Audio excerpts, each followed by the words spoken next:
anak IPA-nya sama sekali, padahal aku anak IPA gitu loh. Jurusan apa ada teori tuh namanya tuh teori bawang. Semua orang juga bisa kali berkomunikasi. Isaac dulu. Oh, Isaac. Ada salah satu project membantu orang gitu. Aku selama 1 bulan di Cina itu benar-benar ngajar bahasa Inggris buat anak-anak yang habis kena bencana. Jadi di sana tuh kasihan banget, Ra. Kayak sekolahnya tuh rusak. Terus anak-anaknya terlantar gara-gara, ya maaf ya Ra, masih ada kayak bencana, terus mereka rumahnya hancur. Ya pokoknya anak-anak kecil di situ ya kurang mampu gitu loh, Ra. Terus kita anak-anak Isaac yang ditugasin ke situ, yang terpilih di situ, kita bantu buat bikin semangat adik-adiknya lagi, terus belajar tentang culture-nya di Cina kayak gimana. Ya walaupun cuma 1 bulan, tapi bener-bener ya salah satu pengalaman yang nggak pernah aku lupain, Ra. Soalnya bener-bener terjun langsung ngeliat kondisi yang habis kena bencana di salah satu kota. Namanya Sichuan Province, di salah satu kota kecil, Ra, itu di Cina. Itu menarik sih, De. Kenapa kamu mau ikut gitu loh? Maksudnya itu kan kamu ke sana, ke daerah kecil, terus kamu tuh kan membantu warga di sana yang habis kena bencana. Kenapa kamu bisa tergerak hatinya untuk ke sana gitu? Jadi pas awal-awal aku daftar project itu, kan aku lihat deskripsinya. Deskripsinya dulu itu Dare to Dream. Kalau nggak salah namanya Dare to Dream, kalau nggak Human Library. Aku baca reviewnya sedikit, deskripsinya, kegiatannya ngapain aja, terus ya pertama tuh masih kayak bingung, Ra. Ini aku daftar yang ini beneran apa enggak ya? Soalnya China, siapa yang nggak tahu sana, apalagi sama orang-orang baru yang baru datang, itu bener-bener ketat banget penjagaannya. Oh iya, ketatnya gimana tuh? Ketatnya pas pertama kali masuk ke bandara situ aja, kayak mata kita, kornea mata kita tuh bener-bener kayak dikasih apa ya, kayak dicucung, apa sih, kayak di bola matanya kayak dikasih tembakan apa gitu loh, Kayak di Ra. laser Ini gitu. kayak di laser gitu. Ini beneran orang sini yang bener-bener ada izin visanya enggak gitu loh. Jadi bener-bener sebelum berangkat kan banyak persiapannya. Aku tergerak hatinya karena ya deskripsi dari project tersebut, Ra. Terus aku izin sama orang tua. Itu kan pas liburan 1 bulan itu, terus ngurusin visa, ngurusin tiket pesawat, ngurusin asuransi dan sebagainya. Tapi ya memang tergerak dari diri sendiri. Wih, keren. Hatinya ternyata tulus banget guys ini. Untuk membantu sesama, walaupun ini di negara orang. Waktu di sana, berarti kamu kayak menghibur anak-anak di sana gitu ya? Ya membantu juga, sama belajar juga sih, Ra, di situ. Belajar bahasa Cina. Oh iya, rewardnya dapat kesempatan untuk belajar bahasa Cina, atau emang kamu, mumpung nih di Cina, aku sekalian mau belajar bahasa Cina gitu? Jadi nggak ada reward apa-apa sih, cuma kan di situ pasti local people-nya orang-orang yang berbahasa Mandarin kan, bahasa Iya. Cina gitu. Jadi otomatis kan kita belajar paling nggak pengenalan, kalau mau beli sarapan apa mau beli apa keluar kan tetap harus bisa nyapa-nyapa gitu loh, Ra. Kayak nyapa orang yang basic-basic. Itu ya termasuk plusnya juga di situ, walaupun di sana membantu orang, terus ngajar bahasa Inggris juga, tapi aku pun juga belajar sedikit-sedikit bahasa Cina, terus juga aku kenalan sama teman-teman dari berbagai negara juga, nggak cuma orang Indonesia malah. Jadi nggak cuma sendirian, di sana bareng-bareng sama teman-teman, cuma kan kebanyakan orang Cina. Jadi ya paling nggak, ya selama sebulan itu aku ngerti sedikit-sedikit lah cara menghitung pakai bahasa Cina, cara memperkenalkan diri zaman dulu. Kayak, Woste means ciao, Dea, gitu. Kayak namaku adalah Dea, gitu. Terus kalau makan kan tahu nih bahasa Cinanya ayam apa, jadi tahu menu makanannya dipilih yang kita suka, misalnya nasi goreng ya apa bahasa Cinanya gitulah pokoknya. Belajar sedikit-sedikit ya biar nggak ketinggalan banget. Biar nyambung lah ya. Apalagi anak-anak kecilnya kan masih nggak terlalu bisa bahasa Inggris, Ra, di sana. Anak-anak kecil tuh masih kayak malu-malu gitu kalau ngelihat orang baru, tapi ya itu salah satu benefitnya kan bisa kenal sama local people, sama budayanya di sana yang bener-bener beda jauh sama Indonesia gitu. Apa itu budaya yang beda jauh yang bisa kita ambil untuk kita terapkan di kehidupan kita?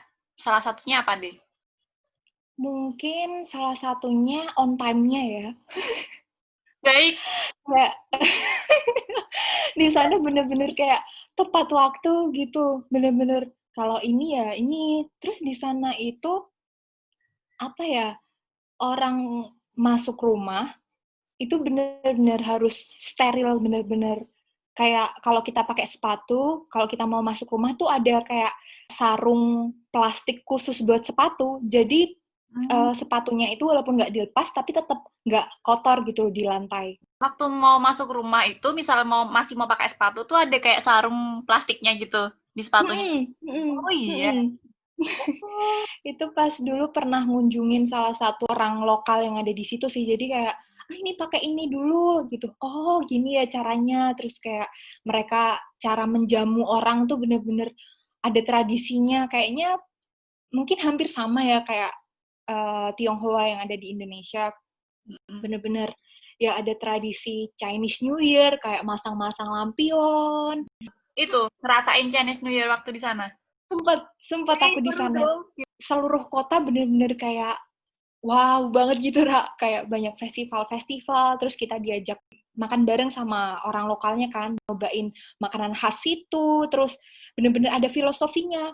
Kita makan ini tuh artinya apa? Kita harus bersyukur terus setiap ada New Year atau setiap perayaan apapun, kita harus selalu bersyukur, kita harus makannya itu harus habis ya. Maksudnya habis itu, misalnya makan kuah nih, kuahnya itu sampai habis banget, itu tuh malah nggak sopan gitu. Oh iya, kenapa nggak sopan? Kalau di sini kan, ayo makan nggak boleh ada sisa gitu kan. Tapi kalau di sana malah harusnya disisain sedikit, itu artinya kita menghargai gitu, nggak kita habisin semua. Oh, Terus, itu filosofinya.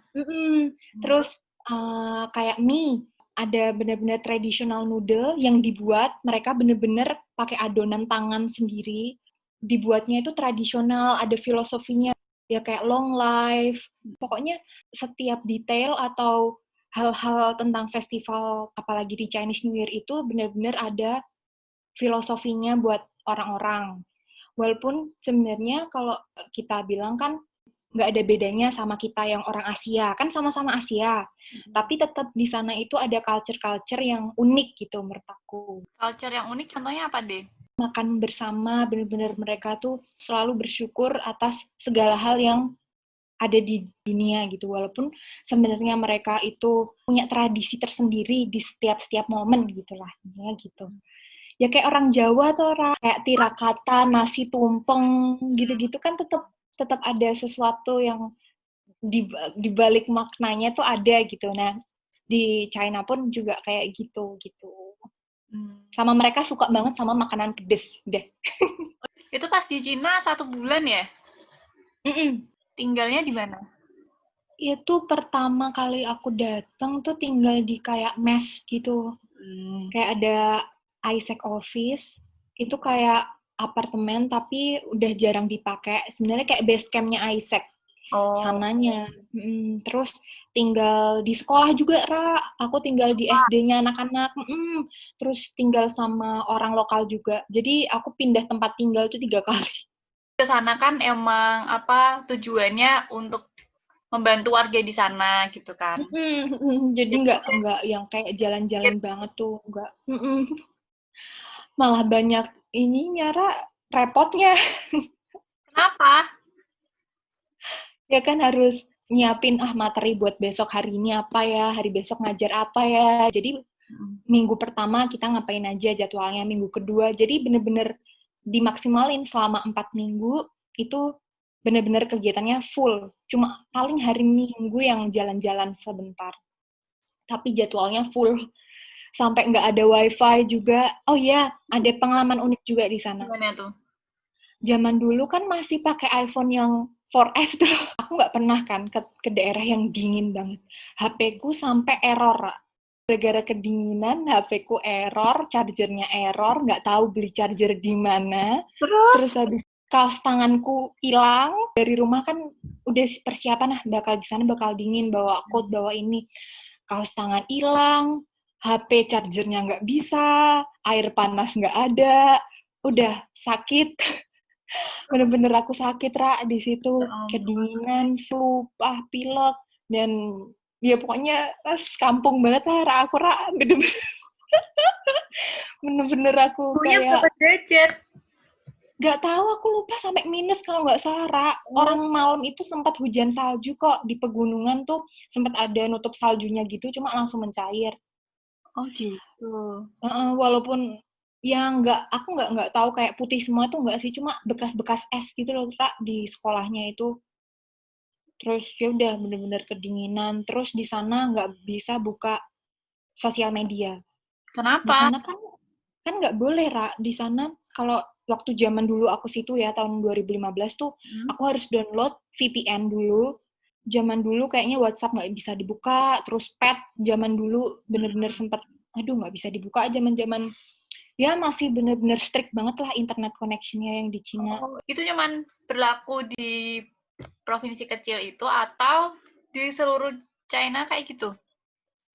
Pas itu kayaknya emang seluruh China Hmm. agak strict dalam penggunaan internet gitu loh, Ra. Nggak semua orang bisa akses Google. Zaman dulu masih kayak, ya aku nggak tahu ya sekarang gimana, cuma dulu kan nggak sebebas yang sekarang. Dulu bener-bener strict, harus download VPN, nggak bisa buka WhatsApp. WhatsApp bisa, WhatsApp Line yang nggak bisa. Terus pakai ini, zaman dulu tuh WeChat. Oh iya, WeChat. Hmm. Ya itu, aku download WeChat di situ biar bisa berkomunikasi dengan orang-orang. Oh, mungkin gini nggak sih, kayak beberapa aplikasi sosial media yang nggak bisa dibuka ya? Mungkin Media itu sosial nggak cuma bisa dibuka. bisa buka di aplikasi buatan Cina mungkin ya? Kayaknya Ya gitu, kan? Ra, waktu dulu. Ya, gitu sih. Menarik nih, menarik. Terus Google juga nggak gini ya? Terus gimana orang kalau mau buka Google? Kalau misalnya nggak ngerti, misal nih, kita kan sekolah nggak ngerti jawaban, tinggal buka Google kan. Nah, terus waktu di sana pada zaman itu, gimana orang-orang tuh mengatasi ketidaktahuan itu? Mereka tuh punya satu domain apa gitu. Itu kayak pengganti Google-nya China gitu. Oh, ya itu memang Mereka punya punya. orang Mm-mm, China ya. mm-mm, Gitu. mm. Jadi ya kayak setimpal gitu loh. Kamu nggak bisa buka media sosial ini, tapi ada juga media sosial yang asli buatan Cina buat kamu pakai gitu. Hmm. Jadinya Mm-mm. ya walaupun pemerintah membatasi, tapi tetap ada backup plan-nya gitu. Dan itu orang Cina biasa aja ya, maksudnya dia nggak pakai Google, biasa aja kan? Biasa aja, menurutku mereka punya dunianya mereka sendiri kalau menurutku ya. Tapi walaupun nggak di ibu kotanya pun dapat pelajaran banyak banget ya Deh, dari situ ya deh. Ya, selama 1 bulan itu benar-benar worth it lah menurutku. Bisa kenal sama orang-orang banyak, nambah networking, bisa belajar budayanya, belajar nulis-nulis huruf Anjir. Mandarin gitu. Aku juga dapat nama Cina juga. Zaman dulu tuh aku dikasih namanya Xin Yue Chang. Iya, itu aku dikasih sama temanku, temanku yang Wih, pengalaman paling menarik banget yang nggak bisa kamu lupain saat kamu di Cina apa deh? mungkin pas ketemu anak-anak kecilnya kali ya. Itu yang menurut aku paling nggak bisa aku lupain gitu. Karena ya ya ngelihat anak-anak kecil yang ya kasihan. Mm. Maksudnya ketemu sama orang-orang yang nggak pernah aku temuin sebelumnya. Itu termasuk hal yang nggak pernah aku bayangin gitu. Aku bisa di sini, aku ketemu sama orang-orang yang nggak pernah aku bayangin sebelumnya, dan pengalaman ini ya bener-bener akan aku simpen gitu loh di dalam pikiranku, di dalam memoriku. Kalau ya intinya kita ngambil positifnya aja, kita di Indonesia yang negaranya berkembang, negaranya kayak gini, nggak boleh nggak bersyukur gitu intinya. Masih banyak orang-orang di luar sana atau negara-negara yang ternyata nggak lebih baik dari Indonesia, ada juga yang buruk gitu loh, Ra. Pas di sana bener-bener, ya Allah, aku bersyukur ya, aku orang Indonesia, aku nggak tinggal jauh kayak gini. Kan itu bener-bener ada gunung, ada kayak lembah-lembah, bukit-bukit gitu, Ra. Bener-bener jauh banget dari perkotaan. Bener-bener kayak masuk-masuk pedalaman. Oh iya. Datang ke situ aja lama banget, jauh dari bandara, sedangkan kita yang di Semarang, bandara cuma langsung masuk tol udah sampai gitu kan, apalagi sekarang tambah bagus. Nah di sana bener-bener jauh dari mana-mana, makan juga susah, apalagi aku muslim kan, Ra, aku makan halal pun milih-milih, bener-bener harus, aduh ini aku makan apa ya, tahu aja lah, apa bakpao bahasa Cinanya tuh bause. Zaman dulu tuh makan itu setiap hari ya. Ya bingung harus makan apa kan, Ra? Iya, Ya paling ya telur atau tahu gitu-gitu. Buat muslim yang di sana salah satu challenging juga. Ya pokoknya itu salah satu pengalaman yang nggak bisa aku lupain. waktu di Cina ya. Mm-mm. Kita lanjutin kegiatan Dea selanjutnya. Selain di Cina, pernah ikut kegiatan kemana lagi, Dea? Itu dapat beasiswa, Ra, Wih, keren dari European Union Share, dari Oh, Eropa. oh waktu Dea kuliah kan? Pas dulu kan aku masih kuliah di Undip semester 4 kalau nggak salah ya. Semester 4 kalau nggak semester 5, aku lupa. Itu ada penawaran gitu kan, ditaruh di Mading kampus. Beasiswa share ini, syaratnya ini. Terus dosenku juga ngomong, dimotivasi kan mahasiswanya, ayo ikut ini beasiswanya gini, nanti 1 semester kalian di universitas di luar negeri, itu nanti tes kalian di sana, examnya, terus bisa transfer SKS-nya tuh ditransfer, jadi walaupun aku nggak masuk kuliah di Undip, tapi aku tetap dapat nilai karena pelajarannya yang diambil sama jurusannya tuh sama. Itu pas di Taylor's University Malaysia. Jadi pas di situ 1 semester, terus belajarnya itu aku juga ngambil Bachelor of Mass Communication yang PR Marketing.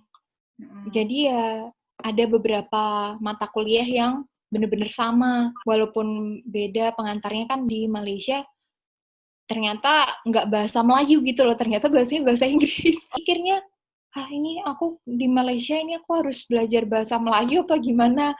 Ya walaupun hampir sama kayak kita ya, Ra, ngomongnya gini-gini, tapi kan logatnya beda. Terus yaudah kuliah di situ selama 1 semester, alhamdulillah semuanya free, dari tiket pesawat, terus biaya perkuliahan, bahkan dikasih uang saku juga, alhamdulillahnya, Ra, dikasih apa, kayak reimburse buat ngurus visa dan lain-lainnya. Kan kita ada visa pelajar, ngurus waktu zaman dulu itu ngurusnya masih di Jakarta, itu ngurus visa sendiri, itu pun juga semuanya benar-benar dibiayai sama EU Share. Jadi yang di sini tahu EU Share, terima kasih, dan kalau masih ada beasiswanya pada daftar juga. Malah sekarang universitasnya semakin banyak, jadi nggak cuma di negara yang deket-deket aja, tapi malah lebih luas jaringan kuliahnya, bisa di mana aja gitu.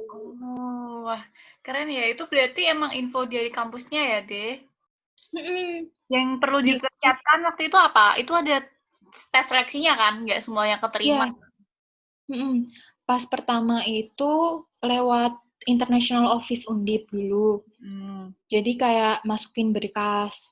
Yang ngirim tuh dari Undipnya kalau nggak salah waktu itu. Jadi kita ngirim transkrip terbaru, ngirim sertifikat atau piagam penghargaan yang kita pernah raih, atau apa kayak training, pokoknya segala macam sertifikat yang kita punya udah langsung dikasih aja, di fotokopi, terus dilegalisir, terus dari universitasnya, kan aku daftarnya di Taylor's University, sama kalau nggak salah dulu tuh di Thailand, itu punya requirement sendiri-sendiri, jadi ada yang minta reference letter atau minta yang lain, pokoknya disesuaikan sama universitasnya masing-masing.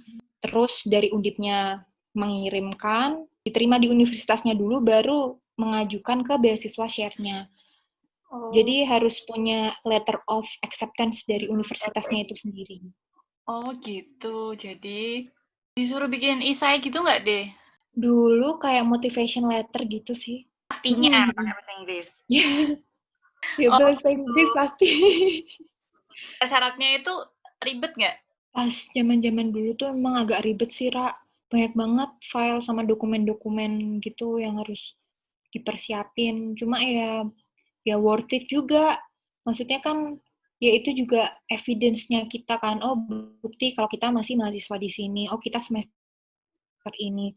Oh, kita kuliahnya benar di sini gitu-gitu. Terus mata kuliahnya pun yang dipilih kan harus bisa sama sama jurusannya kita, jadi nggak melenceng jauh gitu. Aku kan komunikasi strategis kan, di situ adanya komunikasi massal, ada PR, ada marketing, oh ya udah berarti masuk. Nah, jadi nyocokin dulu, Ra, dulu nyocokin mata kuliahnya apa yang di Undip, mata kuliahnya yang di Taylor University apa, yang bisa masuk SKS yang mana. Jadi benar-benar ada seleksi-seleksi juga. Berarti Zaman itu dulu. universitas mananya itu sudah ditentukan ya sama pihak penyedia beasiswanya ini? Ada listnya. Oh gitu. Terus tinggal kita pilih yang mana gitu. Terus ada kayak sesi wawancara atau tes bahasa Inggris, pengetahuan, kayak gitu-gitu nggak deh? Pas dulu, alhamdulillahnya aku nggak ada tes kayak gitu. Oh, Jadi tesnya cuma dokumen. Kayak yang paling penting tuh yang LOA-nya itu ya, Letter of Acceptance-nya. LOE sama LOI, endorsement-nya juga kalau nggak salah. Endorsement-nya Dari dari dosen Undip. oh kayak minta surat rekomendasi dari salah satu Mm, dosen di Undip kan? Iya, Wah keren. Bisa di-share nggak deh tipsnya nih? Misalnya ada teman-teman di luar sana pengen banget ikut program beasiswa, kalau negeri bisa keterima di diterima. beasiswanya itu. Sebenarnya tipsnya itu pahami dan centang poin-poin requirements-nya yang pertama. Soalnya kalau kita nggak cermatin, kadang kan kita disuruh masukin CV, transkrip, resume, apa, rekomendasi, dan lain-lainnya. Kadang kan banyak banget gitu kan, Ra. Kalau ada yang miss satu aja itu bisa mempengaruhi dari penyedia beasiswa kan maunya benar-benar lengkap. Bahkan ada tulisannya yang harus disamain kayak rename filenya itu loh, Ra. Kan ada dokumen, ada namanya gitu, misalnya nama Rara Iswara underscore uh, universitas apa, tahun berapa, gitu-gitunya tuh bener-bener harus runtut, harus ini. Jadi bener-bener yang pertama tipsnya harus harus teliti sama cermat sama requirements-nya yang diminta sama universitasnya atau penyedia beasiswanya itu, karena ya itu yang paling penting.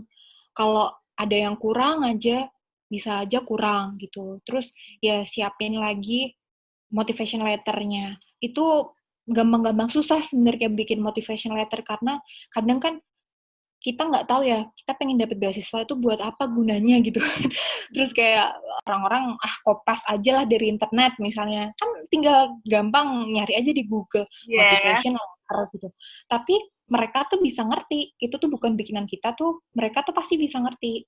Kalau udah sering di-share sama orang, dicari orang di Google media beasiswa itu udah paham nih, cuma kopas nih, nggak sungguh-sungguh gitu. Jadi paling tipsnya itu harus cermat, teliti, jangan kopas, sama yang penting bersabar dan berdoa. Karena kan kadang kita nggak pernah ngerti, ya laki apa enggak gitu kan. Kita kadang orang yang lebih pinter, tapi orang yang nggak beruntung. Itu kadang kan kita nggak pernah tahu gitu yang kayak gimana, dan kalau nggak keterima pun juga, nggak boleh. Ya ampun, aku tuh padahal udah kayak gini, kok malah yang diterima orang itu sih, gitu. Nggak boleh kayak gitu. Jadi kayak pasti tuh tetap harus bersabar sama nggak boleh pantang menyerah gitu loh intinya. Weh, ini nih, pantang menyerah tuh, ingat tuh teman-teman. Terus tergantung yang di atas. Iya, tergantung yang di atas. Itu kembali lagi kepada yang di atas, teman-teman. Tapi setidaknya kita sebagai manusia sudah berusaha. Karena banyak nih deh yang orang tuh, aduh aku pengen banget nih daftar ini, daftar itu gitu kan. Terus baru ngeliat kayak ribetnya administrasinya tuh udah yang males ribet banget Iya. gitu. Udah menyerah Oh. dulu sebelum daftar gitu loh. Harusnya dicoba dulu. Jadi kan kalau misal kita keterima atau tidak keterima, setidaknya kita sudah pernah mencoba. Betul. Betul kan? Jadi kayak ada leganya gitu loh. Oh, dan kita bisa introspeksi diri kita. Misal kita nggak keterima, oh mungkin karena ini nih yang kurang, atau aku kurang gini, atau kurang gimana gitu. Cuman kalau misalnya kita belum daftar tapi udah menyerah, ya entar lama-lama kita cuman bisa malas, nggak pernah mencoba gitu loh, nggak pernah tahu kesalahan kita atau apa yang harus kita perbaiki dari diri kita, itu sih. Betul nggak? Betul sekali. Dulu waktu di Malaysia itu tinggalnya gimana di sana? Itu aku tinggal di U-Residence, Ra, namanya. Itu kayak apartemen, tapi di dalam kampus. Kampusnya itu swasta, Ra, tapi pernah jadi number one private university di Malaysia. Jadi banyak fasilitasnya, bahkan di situ ada tempat buat belanjanya juga, ada Family Mart, ada apartemen, ada Starbucks, ada pokoknya macam-macam di dalam kampusnya itu, Ra. Jadi pas di situ aku tinggalnya ya di universitasnya. Bener-bener free ya, deh. Free, alhamdulillah itu full scholarship. Terus kayak dapat gini nggak, apa sertifikat? Ada certificate of completion gitu kalau udah menyelesaikan ini, sama dapat transkrip juga. Ya kayak kuliah biasa, kayak kita kalau dapat rapotan tuh loh, ada nilainya, terus dapat sertifikat. Yang ngurusnya tuh malah yang agak susah karena kan setelah kita selesai terus kita pulang ke Undip, pulang ke Semarang kan harus dicocokin, ini kemarin kamu udah ngambil di Malaysia ya, oh iya Bu, terus oh yaudah ini udah ngambil, yang ini udah belum, terus ngejar KKN-ku jadi telat, waktu itu lulusanku juga agak mundur karena kan masih banyak mata kuliah yang belum terselesaikan. Yang bisa kamu ambil saat kamu pertukaran pelajar di Malaysia itu apa? Selain dari Ya. pelajarannya ya, pasti kan kita mengambil ilmu pelajaran. Tapi yang lain nih, kayak ada apa nih saat kamu pertukaran di Malaysia yang masih kamu ingat? Di sana itu aku malah makin aktif, maksudnya malah lebih produktif di Malaysia daripada di Undip. Kalau di Undip aku ngelaju Tora dari rumah ke Tembalang, rumah ke Tembalang. Nah kalau di situ kan tinggalnya di kampus, Ra, jadi tinggal jalan doang. Terus ikut kegiatan apapun deket. Nanti ada kegiatan apa aja aku ikutin, Ra, mulai dari model United Nation aku ikut, terus ikut acapella, kayak yang nyanyi-nyanyi juga di situ, terus sama part time di kampusnya situ kan ada part time ya, kerja di kampusnya buat bantuin dosen. Kok bisa? Gimana itu ceritanya? Pas itu aku kalau nggak salah ngeliat di madingnya, kalau nggak lihat di pengumuman apa gitu ada tulisannya, dibutuhkan ini lowongan Universitas Taylors yang mau part time menghubungi ini gitu kan. Terus ya udah aku udah menghubungi, kalau nggak salah ngasih CV apa ya, aku lupa. Terus akhirnya aku dihubungin, halo Puspita Dea, ya ini ya, kamu daftar part time kan? Terus akhirnya diterima, jadi kayak ngobrol dulu terus akhirnya diterima gitu. Itu jadi apa dia di Ya, sana? namanya sih Express and Rewind di e-learning office. Itu kayak part-time cuma 2 jam per hari kalau nggak salah. Tapi maksudnya kerjaannya itu ngapain? Kayak jadi admin atau apa atau gimana? Ya, jadi admin ya, kayak di depan komputer sama ngelihat mahasiswa yang lagi kuliah kan. Kalau di Undip kan kalau kita mahasiswa nggak masuk ya udah bakal ketinggalan gitu kan. Nah, tapi kalau yang di situ, di Taylor's University itu, kalaupun kamu nggak masuk, kamu tetap bisa lihat rekaman kuliahnya. Jadi, mereka punya sistem ya kayak gini, Ra, kamu misalnya, kamu sebagai dosen gitu kan, terus ngajarin anak-anak. Jadi di setiap kelasnya itu full recording, suaranya sama videonya, tahu yang nggak masuk siapa aja, bener-bener canggih gitu.